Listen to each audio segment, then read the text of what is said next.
Možno si sa už toľkrát snažil uzdraviť, zmeniť stravu, pridať vitamíny, ísť na terapiu a napriek tomu telo stále bojuje alebo neodpovedá. Prečo? Pretože uzdravenie nie je len fyzický proces. Tu je príčina. Je to vnútorný súhlas. A tvoje telo sa ti bráni, keď tvoje podvedomie neverí, že si uzdravenie zaslúžiš. Telo ťa chráni pred zmenou, ktorej sa bojí tvoja duša. Pred tým, čo je nové, neisté, neznáme. A tak radšej zostane v napätí, v bolesti, lebo je to aspoň známe prostredie. Kód víťazov, je to metóda, je to cesta, ako to zmeniť. Nie silou, nie vôľou, ale vedomým dýchaním a zmenením podvedomých nastavení.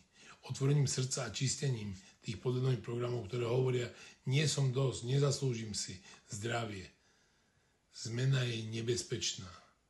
Keď tieto programy uvoľníš, telo sa rozsvieti, začne sa liečiť. Telo už nemusí bojovať. Uzdravenie je návrat k sebe a práve to učíme v metóde Kód víťazov. Každý deň, každým nádychom aj ty to hravo zvládneš. Ak samozrejme chceš. Som Tibor Michalko a som autor metódy Kód víťazov.